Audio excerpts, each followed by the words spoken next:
So good afternoon to you all, and good afternoon to all our viewers all over the world.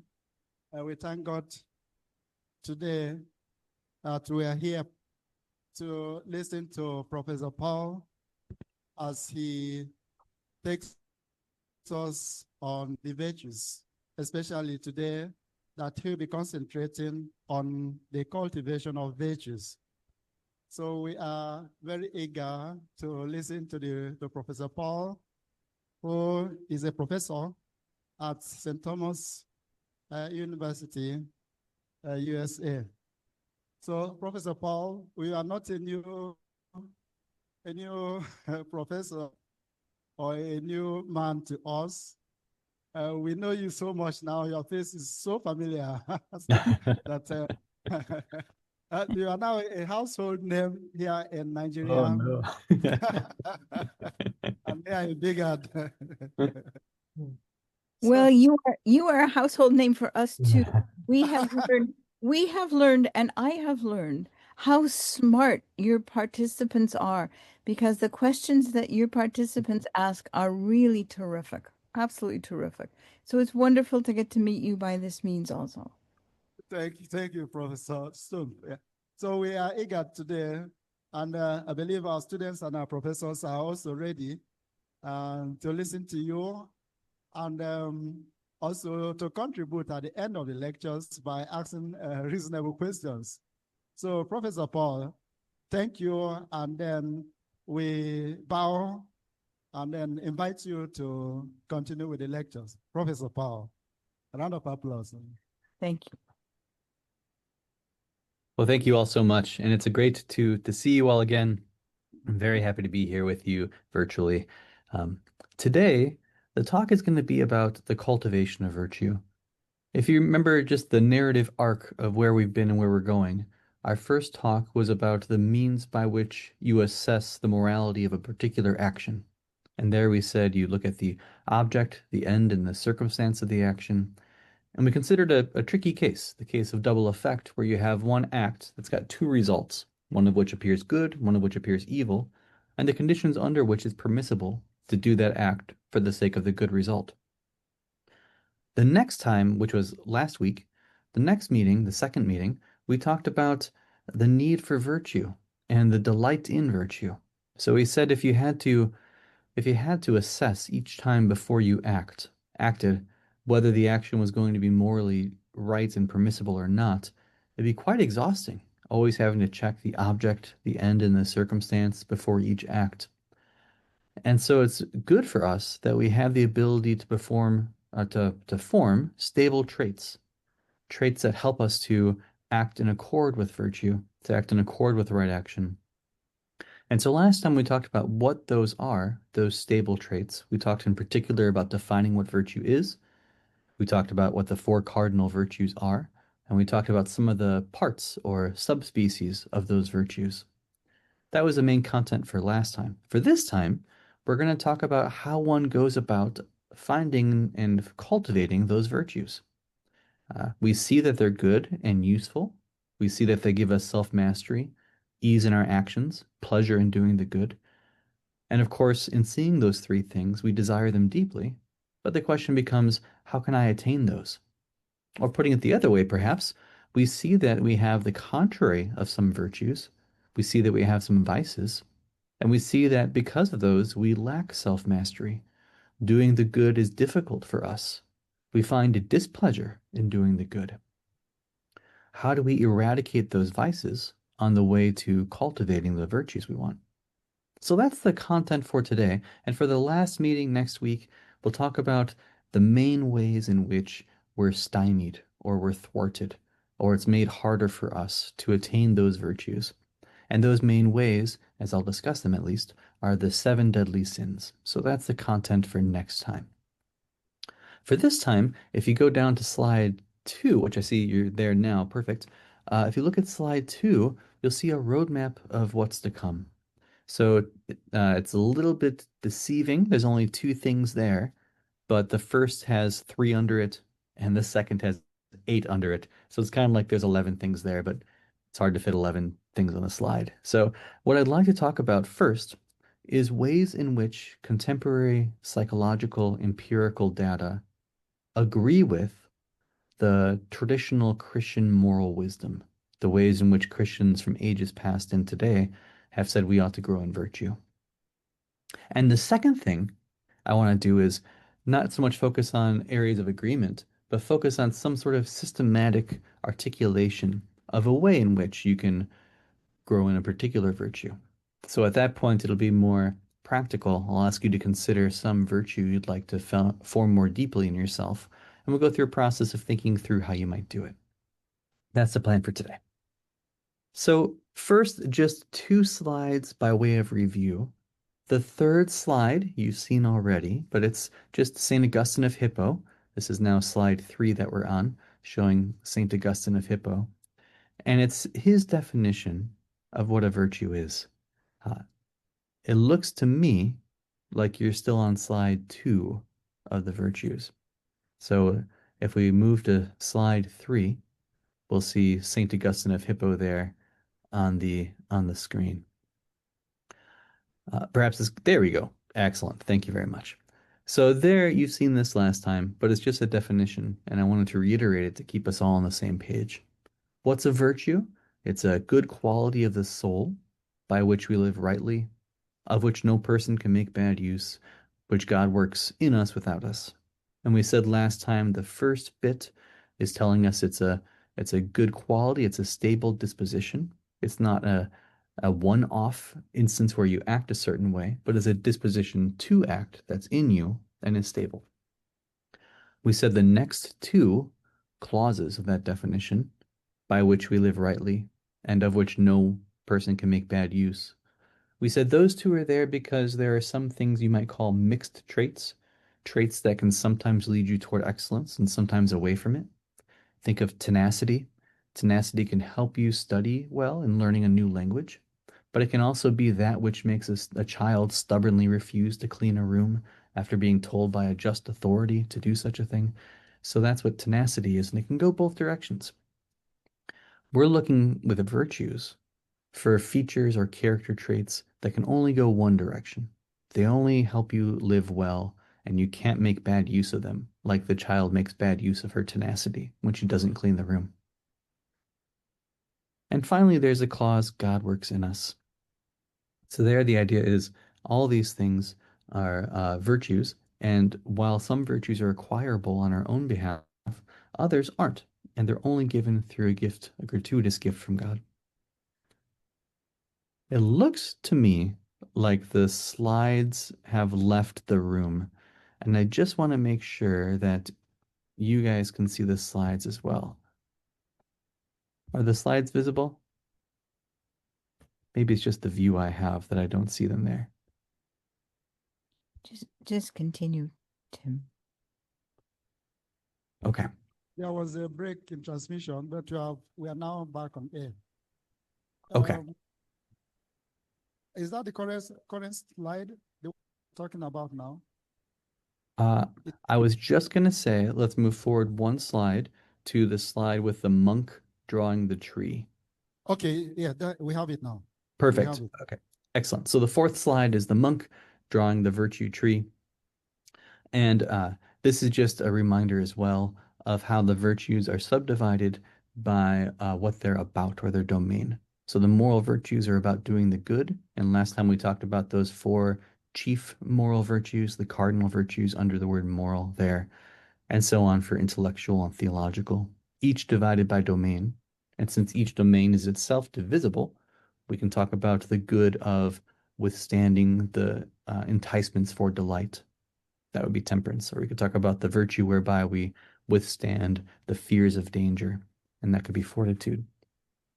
So that's just a way of review, of a reminder of what we said last time concerning what virtue is, before we move on to talk about the comparison between psychological and Christian views of how to grow in virtue. If you go to the next slide, it's slide 5. It's the first of multiple high 5 slides we'll see. You'll see contemporary psychological and Christian moral wisdom. And there's 3 things listed there that are important for growth in virtue. And here the idea is this. For each of these, I'm going to talk about what the teaching is, where you find it in psychological evidence, and where you find it in Christian moral wisdom as well. And the goal is to show a deep corroboration between what the Christians say we ought to do to grow in virtue and what the contemporary psychological findings say we ought to do to grow in virtue. And I'm going to focus on those three things: on monitoring our internal states, on what the psychologists call situational self-control, and on the practice of fasting. Those three things. Look at slide 6. On slide 6, it says the word monitoring up on the top. And here's the thought. That's a psychologist named Wendy Wood. She's an expert on habit formation. And she claims, and I think she's probably right about this, she would know, she claims that it's a necessary condition for cultivating a virtue and eradicating a vice that you have vigilant and effortful monitoring. And the idea is this: if you're going to grow, you have to at least know what leads you astray. If you keep falling into a particular vice, you have to at least know the conditions under which you fall into the vice. And if you want to implement a virtue, you have to at least know the situations you'll find yourself in where you could implement that virtue. And so she says you need to effortfully monitor, keep track. And this will, she says, create something called habitual awareness. You're going to understand yourself better and your situations better and what you're prone to do better by this monitoring that you do. She says, furthermore, that this monitoring that we do can help us to trigger our cognitive self-control processes. And here's what she means. If you know that, say, when you're around this particular aunt of yours, you start getting more impatient or snippy with what she says, and you know this about yourself, when you're in her presence, it's easier for you to remind yourself of this fact and to act accordingly. You're aware of the situation, and that's going to help you become more volitional and less habitual. And finally, she says this is going to help us form what the psychologists call implementation intentions. That's like a fancy $5 word for having if-thens built into your thought process. If I'm with my buddy and he says, let's go to a bar, then I will blank. They call those implementation intentions. It's an intention to implement something under a certain condition. The general structure is, if I'm in situation X, then I will do Y. If you go to the next slide, which you're on now, good, the monitoring continued slide, you've got a picture of her quite good book on this topic. And you've got just a summary of what I think she's telling us with respect to monitoring and its use. So she says, careful monitoring is a means to awareness, and awareness turned toward the future for planning and control. So monitoring gives us those three things: awareness, planning, and control. That's what the psychological data tells us. There's a little bit in each of these three examples I'm giving, especially the first two, where you can play a game at home. You can think to yourself, which Christian practice aligns most with what I'm hearing from this psychologist in the contemporary psychological world? And for my money, I'll pause just a sec for you to think for your money, but for my money, the thing it's most similar to is on the next slide, on slide 8. It's the Ignatian practice of the examen. So think of the 5 steps that usually one goes through when doing the Ignatian examen. And you give thanks to the Lord for the benefits he's given you. Secondly, you're going to ask the Lord for help to understand more fully the situations that lead you to your sin that you're examining about. You're going to review how God is working in you and the consolations and the desolations that you feel. You're going to review your own time and the places where you've fallen short on this particular vice that you're examining about. You're going to review the situations in which you found yourself doing that, the causes internal to the situation. You're going to review the other things that are important too for the moral act, like the end, why were you acting this way, and the circumstances under which you acted. Next, you're going to respond. You're going to, as Ignatius puts it, you're going to respond to the experience that you just felt and the review you just had. How is the Lord working in you in those things? And all of this toward a particular end. toward this resolution. You're going to resolve to avoid those sorts of situations in which you fell into it, if possible. And if you can't resolve it, to act in certain ways to help you grow and transform if you are stuck in such situations. And look at that bottom line. What actions can I make in my new awareness? I'm now aware. What sort of actions can I perform in this awareness? So what do we see here in this 5-step, very brief summary of an Ignatian examine exercise? Well, if you look at the next slide, slide 9, it's a picture of St. Ignatius on the left, and it's a summary, just like we saw a summary of the monitoring literature and psychology. Here we'll see a summary of the examine, and here's what I think we can take from it. I think we lost connection with them. Oh, thank you. Oh, we did. Bless you, Shoot. Pawl. I was just thinking to myself, why are we missing a slide? And it's because we're missing. Yeah. All right. Good. Well, We'll pause. yeah. And Isabel, will you send them the link again just in case anything of that sort will help? Yeah, happy to. Okay, and Pavel, keep your eye out in case they try joining Sure. again. Mm-hmm. Pawl, was that a recent loss? Oh, Yes. okay. Yes. Mm-hmm. We have them back now. They're back. Perfect. Thank you for catching it. I was slowly thinking, what has gone wrong here when you explained it. Thank you. So we are hopeful. There you are. We're hopeful that you can hear us again now. Can you hear us? Are we clear? I would be grateful if somebody at Bigard Memorial Seminary could let us know whether you can hear us. I think that we do not yet have sound. Introduce awareness. I'm sorry about that, but we can hear you now. Oh, From Ignatian awareness. oh, thank you so much. We're so glad it works again. I know I am clear about the fact that what we are doing here is unusual, and that the thing to note most is the miracle that it works at all. That it doesn't work smoothly is not surprising. So we're grateful for your patience. But now, please go ahead, Professor Pawl. Sure, happy to. So we were on, and you're still there, perfect, on slide 8. And on slide 8, I was just giving a quick summary of what the Ignatian examine is and what the steps of it are, and how those steps, now when we move to slide 9, which is the next slide, the examine continued, how those steps map on to what we saw previously with monitoring. Perfect, you're there, great. The thought is this: in the examine, we see that it begins by centering ourselves and asking for help from God. And then we have explicit reflection to form some awareness.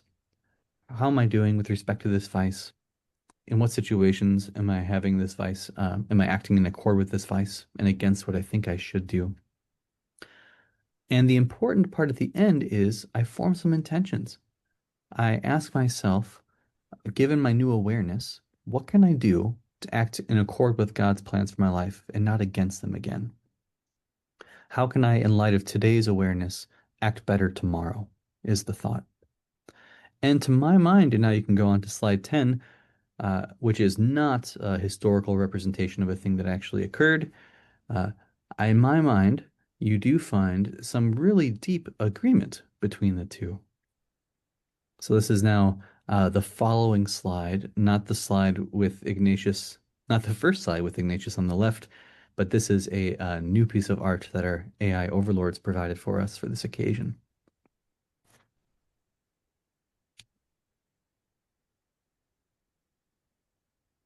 I think. Well, just go ahead.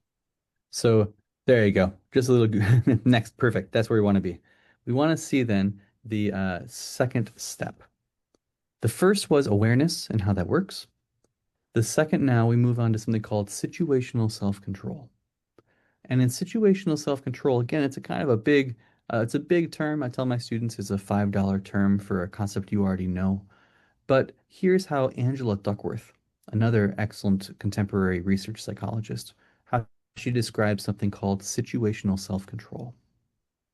She says you practice situational self-control by, quote, intentionally choosing to be in situations that favor goal-oriented valuation systems over temptation-oriented valuation systems, end quote. Now that's a mouthful. What's the idea? The idea here is this. Intentionally choosing, that's pretty clear. Situations, that's pretty clear. What's a goal-oriented valuation system? The thought there is you have these goals and you're choosing a situation that's aligned with the goals that you have with respect to being a better person. And in particular, you favor those sorts of situations that lead toward your goals over those situations that are loaded with temptations and don't lead toward your goals. For instance, if you're trying to quit drinking, you avoid the bar, that sort of thing. So that's the idea here. You're practicing self-control to avoid the situations that are contrary to your goals for growth. And again, in my estimation, if we think about where do we find this sort of thing in the Christian tradition, I think it's pretty clear, one, that we do find it, and two, that it's explicit there. And if you go on to the next slide, you'll see the place where I think we find it most.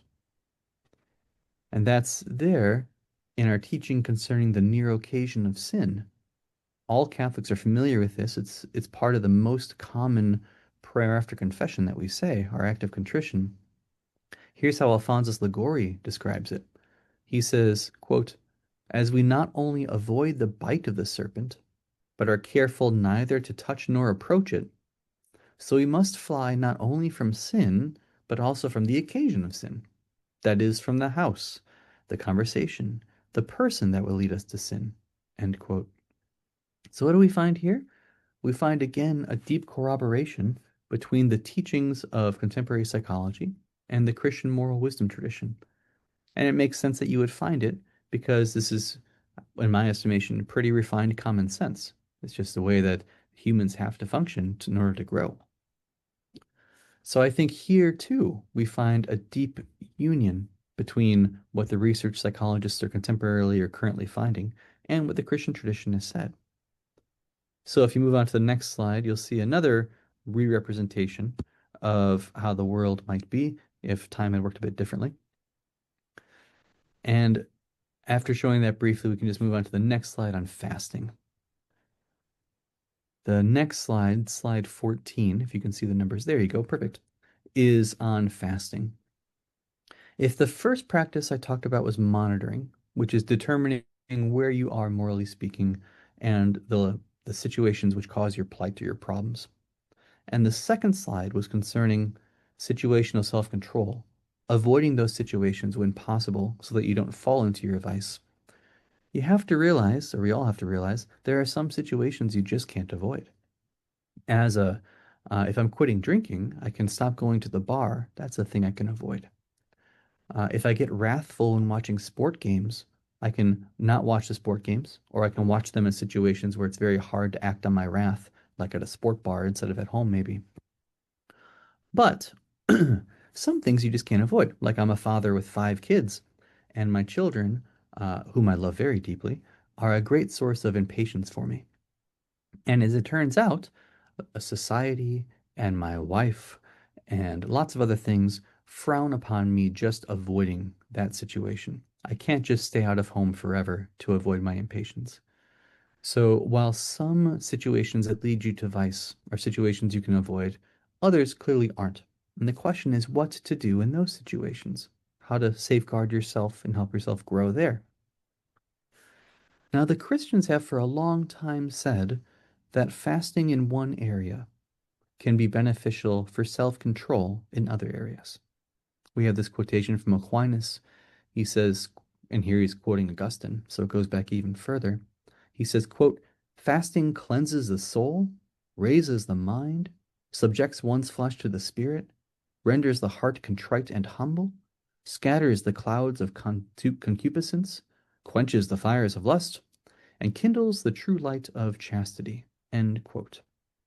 Well, there's a lot of that psychologists can't quite test. You know, the cleansing of the soul might be a tricky thing for a psychologist to test.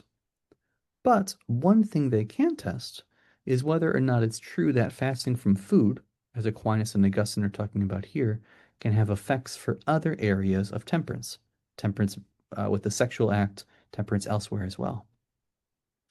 And here, I think there's some good evidence, both that psychology thinks the same sort of thing. I mean, of course, you can't. Uh-oh, who do we lose? Okay, I'll pause. There we are. We have the slide back, but I don't see the seminary. If We you have at just the slides. yeah, if you at the seminary can hear us, it would be nice if you would say so because we think we have lost you. There you are. There you are. I'm assuming you can hear us now again. Yes, you can hear it now. We Oh, start at the fasting, okay. quotational fast. Okay, so start with the fasting, Tim. You got it. Thank you very much. The thought here is this. According to Aquinas and Augustine, fasting in one area, with respect to food, for instance, is what you might call transferable. The benefits of fasting there can be transferred to other areas of your life. Fasting from food can help you control your temperance with respect to other things. And the question I have is, that's an empirical claim. It's a claim that's in principle testable by psychologists. Have they done it? What did they find? And I think the answer is beneficial if we take a look. So if we go to the next slide, which is slide 15, a slide that shows William James on the right. Perfect. Here's what William James, an American father of psychology, says. He says, quote, "Be systematically heroic in little unnecessary points. Do every day or two something for no other reason than its difficulty, so that when the hour of dire need draws nigh, it may find you not unnerved and untrained to stand the test." End quote. The thought here is every couple of days, do a thing that's difficult precisely because it's difficult. And his thought here is if you do these difficult things in one area, by the time a real difficulty arises for you and you have to do a really difficult thing, you'll be well trained to do it. There's no hint that it's two different areas. In fact, this is from his book called Habit, and there he's talking about growth in habits in general. But it is quite a long time ago, well over 100 years now. Is there any more recent testing on this? And the answer there is yes. If you go to the next slide, slide 16, you'll see a picture on the left of a man in a brown shirt sat before a whole tray, two trays of delicious desserts. And you can notice he's not eaten a single one. Those hands are chocolate free. There's no crumbs on his shirt. Look how hard he's fasting at the moment. That's Mark Moraven. He's a contemporary psychologist, and he's done some research on this question, whether or not fasting is transferable. And his answer is yes. We'll see just two quotations from here from two different articles. But he says, quote, "Practicing small acts of self-control for 2 weeks led to a significant improvement on a laboratory measure of self-control. The present research strongly suggests that the active ingredient in building self-control capacity is the practice of self-control." And importantly for transferability, the next quote says, "What is being practiced does not matter as long as it requires some self-control." End quote. So the thought is, yes, we do find some good evidence in contemporary empirical psychology for practicing fasting in one area being transferable to practice to better self-control in a different area. And so it's a bit of a corroboration or independent verification of what the Christians were already saying for quite a long time now. Of course, not just the Christians, the Jews no doubt had good practices of fasting as well. On the next slide, slide 17, you see a picture of Aquinas on the left. Perfect. This is a warning with respect to fasting. Aquinas says the following. He says, quote, "It is certainly a sin for one to weaken the body's power so much with fasts and vigils, pardon me, and other such things that one is unable to do what one ought to do. As for example, a preacher ought to preach, and a teacher ought to teach, and a singer ought to sing, and so on. Hence Jerome says, one who afflicts the body with an excessive want of food or an immoderate lack of sleep offers a stolen sacrifice. And that's an end of both Jerome's quotation and then Aquinas' quotation as well. I like that thought of a stolen sacrifice here. And the idea is this: the Lord gives us our abilities and our powers to do the good acts that we're obliged to do. But if you eat so little that you are faint and weary and unable to do those tasks, you've taken what the Lord has given you for one thing and applied it elsewhere. You've stolen it from what He's given it to you for and are instead employing it in a different domain. And in that respect, He counts it as a stolen sacrifice. As a father, if I fast so excessively that I become just a cave bear, just a rude jerk to my family, there's a sense in which I'm not fathering well, and I've taken the gifts and goods the Lord has given me for the sake of fathering, and I've offered them instead for something else. It's a stolen sacrifice. And it doesn't become good because it's given toward God if God has given it to you as a means for some other good. So that's the warning. Always have to have a little bit of a warning for fasting because some people do veer toward the excessive with respect to fasting. And it's important to be reminded that the Lord doesn't call us to that. All right. The next slide is just another rendition of the uniformity and deep agreement between these scholars. Now there's three. If you try to trace the fingers and the arm of the individuals in question, it's a little bit tricky. I don't know where the hand holding the cookies comes from. But in any case, go to the next and you'll see the summary. How to summarize what we've done so far. We've found that monitoring or examining our conscience is something that produces awareness and plans.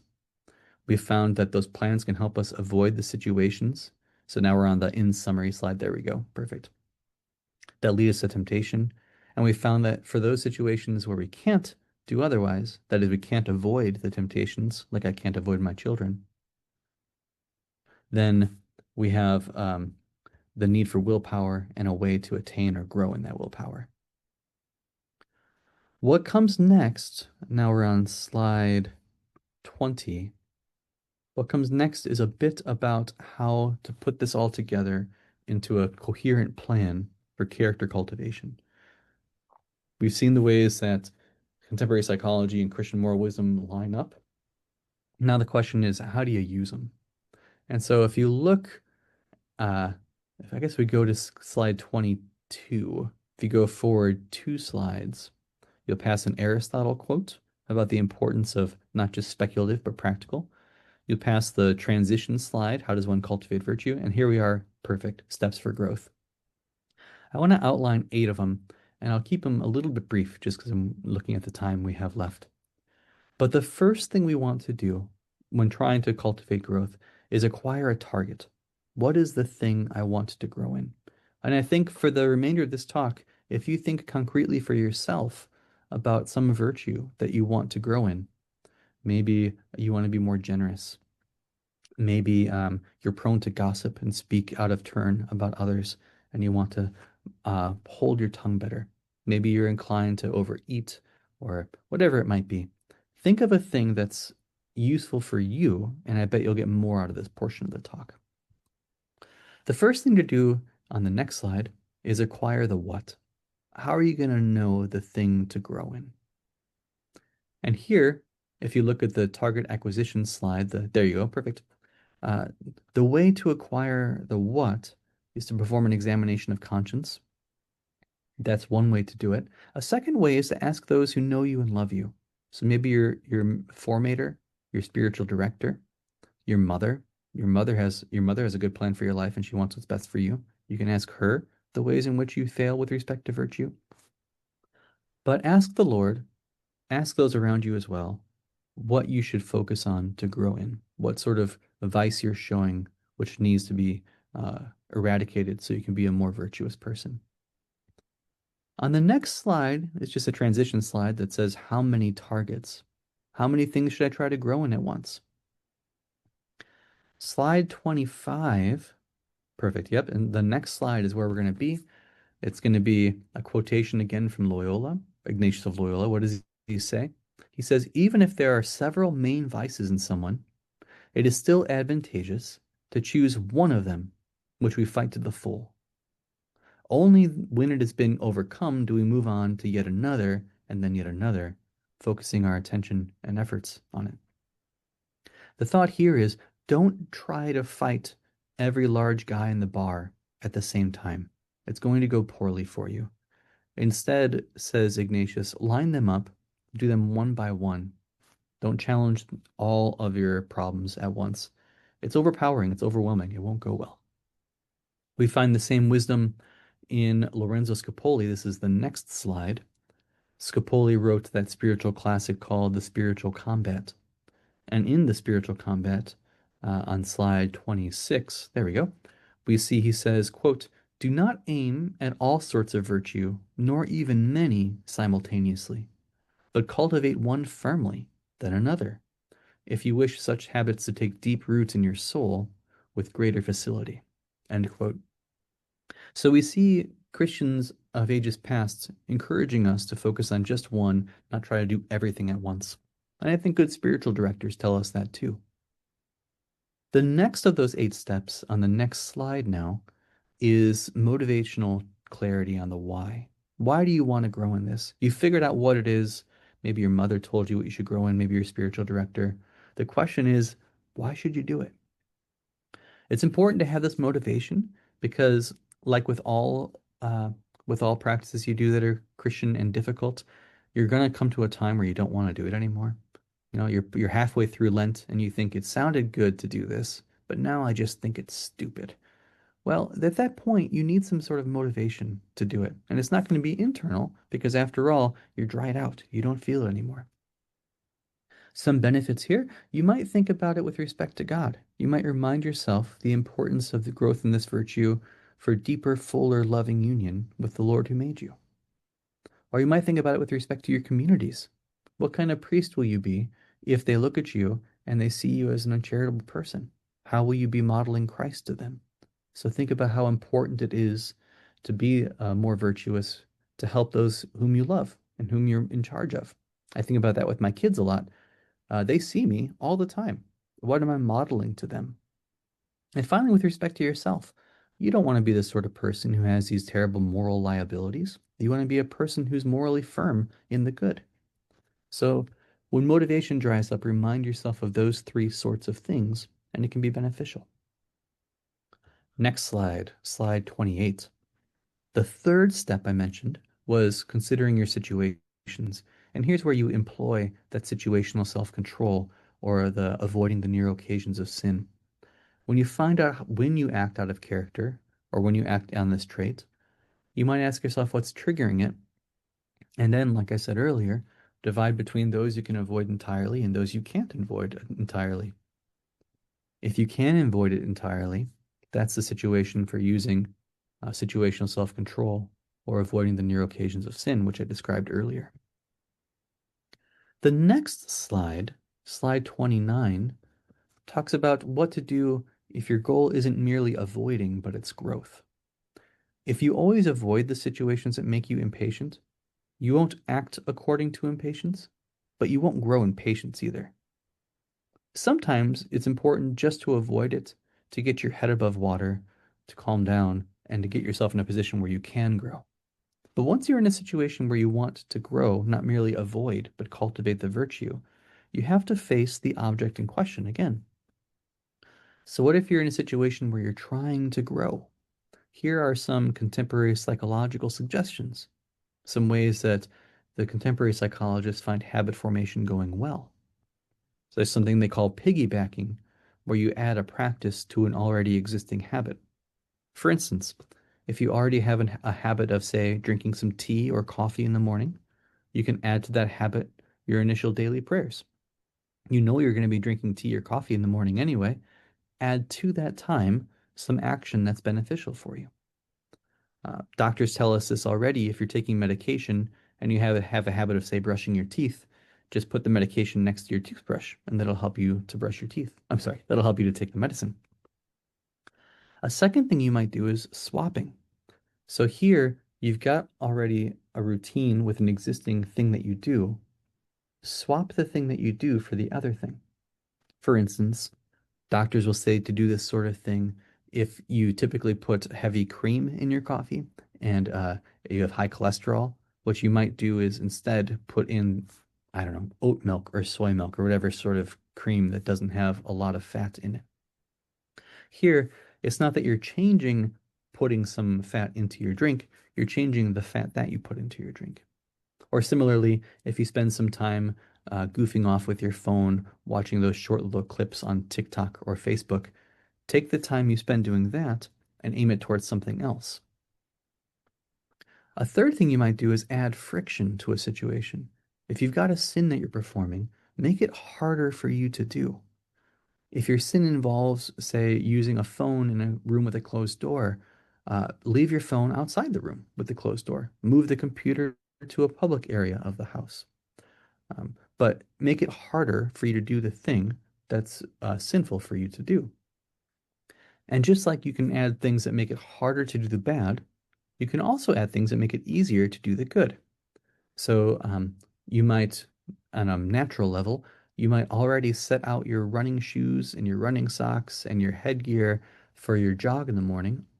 Set it out beforehand so that you don't have to get up and then go through and find it all. It makes it easier.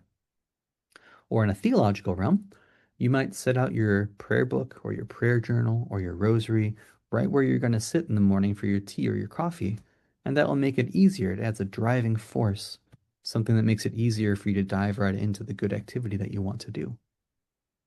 So those are just 4 different ways of attempting to grow by using the habits you already have or making it easier to do the good. On the next slide, slide 30, we see a definition of what I talked about earlier, implementation intentions.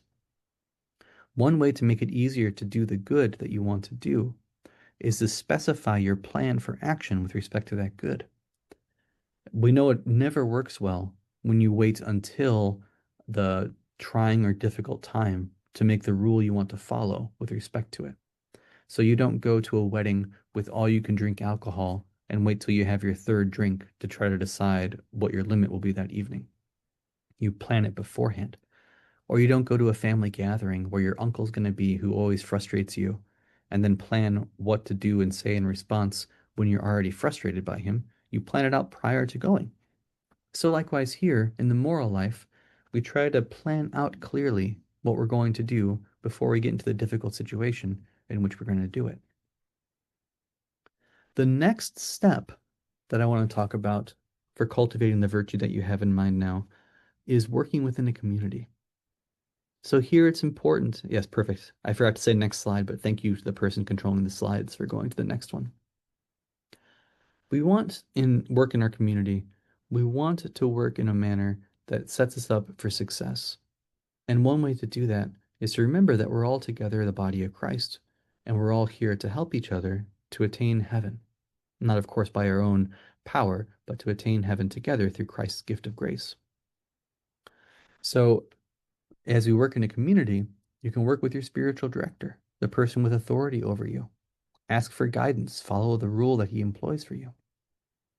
We can form accountability plans. You can say to your friends, man, keep me honest about this. Maybe you gamble and you don't want to. Maybe it's caused a difficulty in your family. You say to your friends, guys, keep me honest. Ask me every Tuesday whether I gambled the previous weekend. You can commit interpersonally. Say to your friends or your maybe, well, I have honey, I promise here. I don't know how many of you have somebody in your life that you call honey, but I can do this sort of thing. Say to my wife, honey, I promise I won't do this and such. And that interpersonal working together can help me grow in virtue. And finally, I can follow exemplars. So I think to myself, how did anybody ever kick this terrible habit and vice that I have? And then I can look at people who did and see how they did it. I can be edified by their example and then act likewise in community with them. Next, I want you to use what's called SMART goals. That's the next slide, slide 32. I didn't make up this acronym. And in fact, I didn't make this slide either. But there's this image is from somebody else. But SMART is an acronym. It stands for a specific goal, a goal that's measurable. So you don't just say, I'm gonna get less gluttonous. You specify what you want to achieve. Then you say a way of measuring it. Maybe for gluttony, the measure is not getting seconds. to help you not overeat. Maybe if your gluttony is a different sort, it's not complaining or adding sauces to it to make it more delectable. There, it's not the size of the meal that matters, but something else, the feel of pleasure you get from it that matters. Make it something attainable. If you're drowning in gluttony, you don't have your goal to be just like St. Anthony in the desert. That's a good eventual goal to have at the end of a long process. But your goal for now shouldn't be being like St. Anthony. It's not attainable for you in that state. The goal's got to be relevant as well. So if your goal is to become less gluttonous, aim for something, of course, that affects your gluttony. And then make it time-bound too. You don't say, from now on and forevermore, I will be more temperate, period, and have that be your entire goal. Instead, you say, till I go next to spiritual direction, I will do blank. I will maybe skip a meal, or I will not hang out with those guys with whom I gossip too much, or something like that. But it's got to be specific and measurable, attainable, relevant, and time-bound to help you get the best results. Just a few left. I want to talk about utilizing reward. This is the next slide. Here's a fact about our psychology. And the fact is, we don't form habits unless the activity is rewarding in some way. And the reward can either be positive or, in a sense, negative. Positive insofar as the reward gives us some benefit, negative insofar as it removes some negative thing. The reward cultivation mechanisms in our mind don't work without something there that's rewarding in some way. And so we have to use reward in order to cultivate those virtues well. But of course, this leads to a danger. And the danger is, as I have there, loving the gift over loving the giver. It's a danger to love the Lord only because the Lord provides consolation to us or joy in our prayer. We don't want to just seek the reward. We want to seek the giver of the reward as our ultimate goal. So while we do need reward in our habit construction in order to form a new habit or virtue, we have to be mindful not to make it the end or chief goal we're choosing in that cultivation. And then two last steps, they sort of go in tandem. The next one on slide 34 is visualizing success. In this situation, what we want to do is describe to ourselves what a perfect week looks like. If I'm trying to say, just to continue with the gluttony example, I'm trying to be less gluttonous with respect to food. What would it look like if I did it all correctly? That's the question I'm asking myself here. And the idea is to map it out, really think it through. What are the things I'm going to do? I'm going to check with my accountability partners. I'm going to make sure I only have the one plate of food and not two. I'm going to prepare for difficult situations, like when a friend brings a cake for a birthday. What am I going to say in that situation? Have it planned out, and that'll be helpful. And then sort of the inverse, think, and this is the next slide, the visualize failure slide. Think of the situations where you're most prone to fail. How is it that I'm going to be tempted such that I fail with respect to this thing? And here, the benefit is to spell out two ways that might go. Maybe if it's with respect to consumption of an intoxicant like alcohol, maybe I think to myself, well, the way I might fail there is if I get invited back out for an evening on the town with my friends. That will probably be a way that I would fail. Or if it's gossip, maybe I get the phone call and someone says, you'll never believe, and I go, ooh, do tell. Maybe in that sort of situation, the thing for me to do is avoid that phone call. I see it come in, I see who it is, and I think, I'm not going to take that call right now. So visualize the ways you're prone to fail, and then make a plan for each one. When the call comes in, which I'm sure will be full of delicious gossip, I will avoid the call. When the cake comes out for celebrating somebody's birthday, in charity, I'll take a piece, but in temperance, I'll make it a small piece. What to do after you're tempted? This is the next slide, and we're almost done. Well, ask yourself, did you succeed? Did I succeed in doing the thing that I needed to do? If so, I'm going to bring it to prayer to the Lord in joy. Thank you, Lord, for your good gifts. They helped me conquer this temptation that I faced. What to do if you failed? What if you are brought to temptation and you succumbed to it? Here, again, bring it to the Lord in prayer, in penitential prayer this time. St. Francis de Sales, whom I love, has a really beautiful meditation. I think it's in the Introduction to the Devout Life, on the soul who has failed yet again. And he says the soul who's failed yet again is like a tottering child who's not quite steady on his feet, but has his arms out to the Lord and sort of totters toward mom again. And he says, be that tottering child with respect to the Lord. Don't hide yourself in shame, but run to the one who can soothe you with your arms out. And so that's what we do when we fall into temptation. We run back to the Lord, the only one who can soothe us, with our arms out. Okay, then just to reiterate then, the next slide, the steps for growth I just went through. We want to acquire a target. We talked about ways of acquiring that target through the examen, but also through asking those who love us. We want to clarify our motivation for it, because we know it's going to dry up partway through. We're going to be grumpy about the fact that we took this task on. And it's important to have some motivation to add, to throw at that, so we don't just drop out when we get demotivated. We're going to consider our situations, whether or not we can avoid the difficulties, like not taking the phone call with respect to gossip. Some situations are going to be unavoidable for us. And so in those situations, we're going to ask ourselves how we're going to grow in light of that. We might use things like swapping or piggybacking or driving forces or friction to do so. We talked about working in community with your spiritual director or with those who love you or with your accountability partners or your friends to try to cultivate virtue. Not letting friends down can also be a good motivation you can have as well. We talked about making SMART goals and the importance of making sure it fulfills those 5 criteria for a good goal. We talked about the importance of utilizing reward and how psychologically we're not going to form a habit if the habit isn't grounded in some way in reward. And then we talked about ways of visualizing both success and failure for the sake of seeing concretely and visualizing to ourselves how best I will cultivate this virtue and the main ways in which I would fail in order to bolster the best route and to curtail those 2 routes to failure. And so then the next slide, just by means of recap, what have we done? We talked about 3 different ways in which we have agreement between contemporary moral wisdom, Christian moral wisdom and contemporary psychology.